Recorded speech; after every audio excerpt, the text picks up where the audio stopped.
What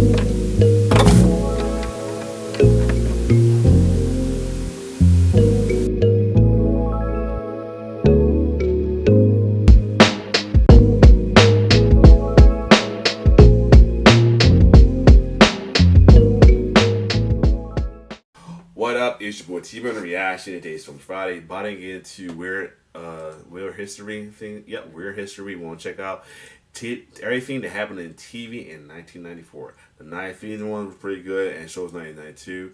So 94 is probably going to be another good one. Some 5 minutes for too, though.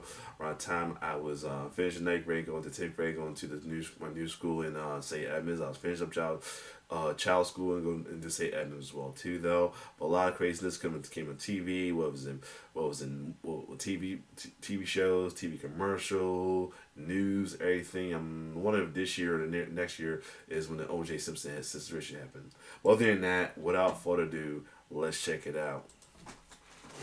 Oh, that's that little mark with the A and then the ring around it. Well, Allison should know. What is internet anyway? There's Allison. The birth of internet with AOL. Can you explain what internet is? 1994 was a good year for the boob tube. The year saw the debut of a slew of new TV shows. Some were good, like Babylon 5, Ellen, and The Critic, and some were not as good, like The Cosby Mysteries, Models Inc., and William Shatner's Tech War. It stinks. Meanwhile, several popular shows aired now classic episodes. A few other popular shows came to an end, and the world watched in wide-eyed wonder as the most infamous police pursuit in history unfolded live on the news. We're taking you through all of the television shows, news, and events of the 90s. This is Timeline TV. Yeah, it's about to be dip my balls in it. Yep, it's about to be a good one, another good one. Oh man, the bomber is about to be unlocked here. Get ready to scrub into the ER, because this one is all about 1994. But before we get started, be sure to subscribe to the Weird History channel and let us know in the comments below your favorite TV memories the Barry commercials, the Duracell commercials. Now, are you ready to find out what everyone was watching the year Jeff Bezos was busy founding Amazon? Jeff Bezos will monitor the culture. Tick. On January 1st, actor Cesar Romero, today most remembered for playing the Joker on the Adam West-led Batman TV series, died from complications related to a blood clot. The 87-year-old actor, whose Joker famously sported a mustache beneath his makeup, is memorialized by a star on the Hollywood Walk of Fame. In 3 months, I'll be 80. He's right. Now, fun fact about that. For me. Fun fact about that though. If you watch the Proud Family, I think that's what Poppy is kind of based off of as well too, because Cesar Romero was Latino, and Poppy, what's his name? La Cienega's grandfather was rocking a green hair like the Joker, and he'll speak Spanish and laugh like the newer Joker as well too. I think that we had a theory. Me and my mom had a theory that it was based off of him as well too. I could be totally wrong, but we'll see. A few weeks later, the revered sci-fi series Babylon 5 premiered on Warner Brothers' now defunct Primetime Entertainment Network. The show followed the human crew of the titular space station, as well as the alien diplomats that visited them, ending its 5-season run on TNT. On February 19th, comedian Martin Lawrence hosted Saturday Night Live for the first and last time. The comic delivered a monologue loaded with off-color stand-up bits about penile dismemberment. The ladies in the 90s have license to cut off the pilly packers. And feminine hygiene. Some of you are not washing your properly. Reruns of the episode cut Lawrence's monologue. It was a frank and lively presentation and nearly cost us all our jobs. We now return to the conclusion of Martin's monologue. We got a great show for you tonight, because I'm here. Actually, you do irritate me sometimes. Well, you kind of irritate me too. 5 weeks later, on March 31st, pop superstar Madonna made her first appearance on David Letterman's Late Show. The Material Girl lived up to her controversial reputation by unleashing a wave of profanity and lewd statements, far beyond what was usually considered acceptable on the show. You are always me on the show. You are always me on the show. You are always with me on the show. And she refused to leave the stage when she was asked. We're going to wash her And mouth he's out gonna with smell soap. my underwear. The next day, Sister Sister debuted as part of ABC's TGIF lineup. That girl has my face! The family sitcom, which starred Tia and Tamara Mori as identical twin sisters who were separated at birth but reunited as teens, ran for an impressive 119 episodes over 6 seasons. The only thing most people remember about Jim Rome's show Talk 2 on ESPN2 is the episode that aired on April 6th. The guest was NFL quarterback Jim Everett, who confronted Rome for repeatedly calling him Chris over the past few years. Jim, good to have you on the show. Good to be here, Jim. Thank you. Check that. Chris Everett, good to have you on the show. You know what? You've been calling me that for about the last 5 years. A reference to female tennis player Chris Everett. Everett warned Rome not to do it again, but of course, Rome did it again. You probably won't say it again. I bet I do. Okay. Chris?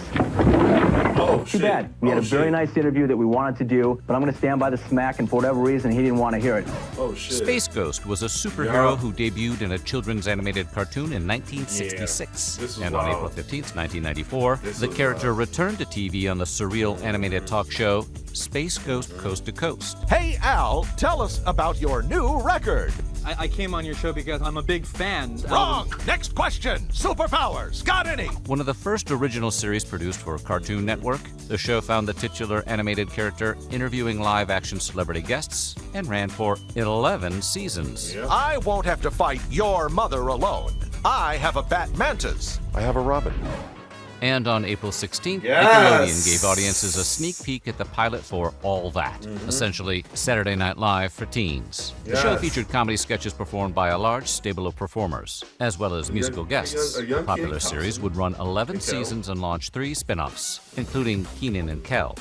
Celebrate the all-new 100th episode of The Simpsons, Thursday on Fox. Hi, Danny DeVito here to congratulate The Simpsons on their 100th show. The Simpsons aired their 100th episode on Fox. Titled Sweet Seymour Skinner's Badass Song, the installment found Bart and Principal Skinner becoming friends after the latter is fired from his job. We need Skinner back. My water dish is empty. Now that the series has produced over 780 episodes, the milestone almost seems quaint.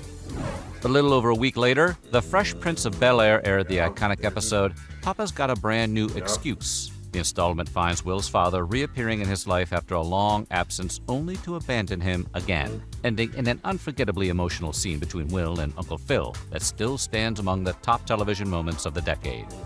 How come he don't want me, man? And I fall into his arms at the end of the scene, and he's holding me, and the shot pans off, and he whispered in my ear, he said, "Now that's acting." Wow, yeah. But I remember rewatching, they found like notes about that, about he had like folks crying in the background. And at one point you kind of hear somebody actually like crying, like vocally crying in the background, sobbing in the background as well too. I thought it was Will. I thought it was still Will when he was holding on to Uncle Phil, but no. It was word came out that was Karen Parson, who plays Hillary, who also was there. I think by other cast members were probably emotional too, but who was emotional and was her sobbing out loud. So yeah, wow, that's how, because I think the story was that they expect Will to get that emotional. That Will Smith, the actor, of course. And on May 13th, legendary Tonight Show host Johnny Carson made a brief appearance on The Late Show with David Letterman. Johnny, can I have the top 10 list? The clearly emotional Carson performed the top 10 list with Letterman before exiting the stage, without ever speaking to the audience. It would be Carson's final appearance on TV before passing away in 2005. Ladies and gentlemen, as we close out our 19th season, let's say goodbye to the Saturday Night Live Family Singers. After 8 seasons on SNL, Phil Hartman made his final appearance as a cast member on the series on May 14th. Considered by fans to be one of the show's all-time greatest performers, Hartman tells the audience, "I can't imagine a more dignified way to end my 8 years on this program," before singing Chris Farley to sleep with the words, "Goodbye." I'll be the both, y'all. Goodbye. 5 days later, L.A. Law ended its 8th season with what would turn out to be its final episode. Producers were expecting to return for a 9th season, leaving all the show's long-running storylines unresolved. But fans would eventually get the ending they wanted. when L.A. Law, the movie, aired on May 12, 2002. The made-for-TV film tied up loose ends and reunited most of the cast with stars like Jimmy Smits, Blair Underwood, and John Spencer, conspicuously absent. 3 days later, Star Trek: The Next Generation aired its finale after 7 seasons. Titled All Good Things, the 2-part episode was a hit with fans and critics. And going back to L.A. Law, I done found something else too. L.A. Law, about the main guy that was part of it. Where's he at? No, Corbin Burnson. Find out also not only he was the dentist. He's part of my show that me and my wife been watching faithfully on Netflix, The Resonance, as well too. He plays the one Dr. Nick's father, and I found out that was him back in the day. I'm like, wow. And is considered one of the best finales in television history. I should have done this a long time ago. Time to conclude this chapter of my career. Closing out May, the final episode So of it's the... like a lot of this year. We witnessed a lot of exits of shows as well too, or as well as exits of actors as well. The Arsenio Hall Show aired on the 27th. I'd like to thank America. I'd like to thank Dave all the Chappelle. talent in Hollywood that's made this what it is. This has been the greatest 5.5 years any man could ever dream of. His show would get a revival in 2013, but it would last just 1 season.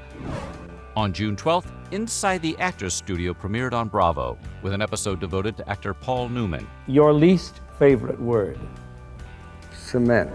The James Lipton hosted talk show began as a televised crafts seminar for students of the Actors Studio Drama School and ran for 23 seasons. Wow. 5 days later, on June 17th, the whole world watched as former football star O.J. Simpson led police on a low-speed chase down the freeway in Los Angeles. I'm going to have to interrupt this call. I understand we're going to go to a live picture in Los Angeles. This is Interstate 5, and this is courtesy of KCALR, one of our LA affiliates. Simpson was under suspicion of murdering his wife Nicole Brown Simpson, as well as her friend Ronald Goldman. He would ultimately be acquitted of the charges in criminal court, but found liable for the deaths in civil court. The teen drama My So-Called Life debuted on ABC on August 25th. The critically celebrated series starred Claire Danes as Angela Chase, an average teenage girl living with her family in a fictional Pittsburgh suburb called Three Rivers. What's amazing is when you can feel your life going somewhere. Like your life just figured out how to get good. The show was canceled after just 1 season, but is regarded as a cult classic.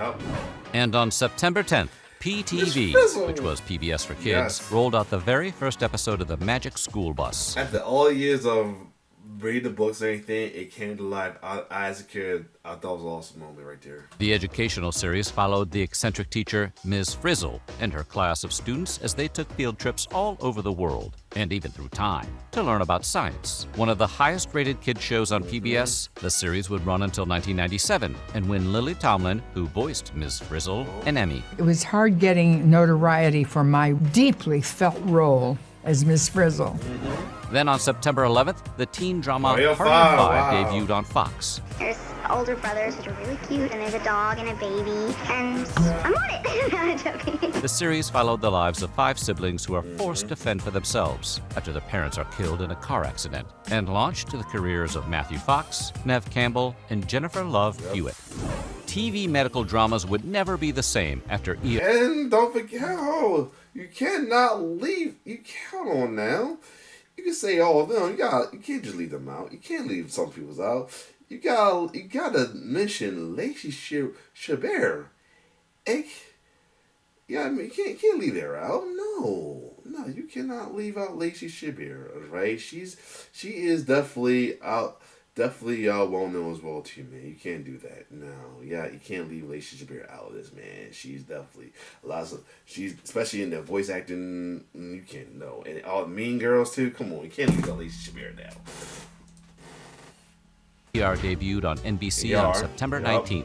Created by Jurassic Park author Michael Crichton, the series followed doctors working at the emergency room in fictional Cook County General Hospital in Chicago. The most critically lauded medical series of all time, ER was a ratings powerhouse for 15 seasons and helped make George Clooney a star. Hate to lose you in the ER.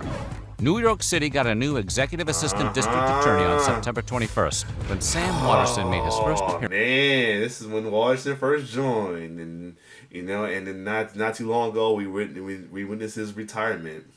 On Law and Order as Jack McCoy. Waterston would ultimately appear in 19 seasons of the show, as well as several of its spin-offs, and 2 episodes of Homicide: Life on the Street. The character became so iconic, in 2004, Waterston was declared a living landmark by the New York Landmarks Conservancy. Your witness. Saved by the Bell: Wedding in Las Vegas aired on NBC on October 7th. The made-for-TV movie served as the series finale of both the original series and the Saved by the Bell: The College Years spin-off. Thursday, the lights go out on NBC. It's Blackout Thursday. Blackout? It's comedy in the dark. Blackout. And on November 3rd, 3 out of 4 NBC sitcoms all told connected stories about a blackout hitting New York City. The blackout was caused by Jamie on Mad About You. The blackout's caused by me. What did you do? Why is it always me? And the effects were then felt on Friends. And officiating at tonight's blackout is Rabbi Tribbiani. As well as the short-lived show Madman for the People. Seinfeld, which also aired on NBC that night, refused to participate in the crossover stunt. Finally, on November 19th, Fox Kids premiered Spider-Man, the animated series. Considered by fans to be one of the best adaptations of the character, the series also featured the idea of a Spider-Verse. Yeah, between Fox and WB, man, they were like the kings when it comes to stuff like that. The goats when it comes to animated cartoons, man, for real, of superhero cartoons. Decades before the Oscar-winning film, but the show was abruptly canceled after 5 seasons, leaving audiences on an unresolved cliffhanger. After saving all of reality, where do you go from here? To find Mary Jane, my Mary Jane. That is, until May of 2024. An Easter egg in the Tolerance's Extinction episode of Disney Plus's X-Men 97 animated series wrapped up the Spider-Man storyline with Peter Parker and Mary Jane finally reunited after more than 20 years. Better late than never. So what do you think? What was your fondest TV memory of This was like short and sweet though. I feel like a lot more happened in '94, but this was a good one. Some good fond memories as well too. Like, we witnessed a lot of like special episodes as well as a good amount of exits of shows and actors and actresses of all too, everything. But yeah, the iconic infamous Bronco chase. Wow. So next year it will be the infamous trial. But other than that though, definitely some fond memories as well too with Sisters coming out, stuff that I didn't know too much about at the time because I was young. And we oriented most things as well too. But other than that, if you like my reaction to this, like, share, subscribe to my YouTube channel. It's your boy T-Bird signing off. One love.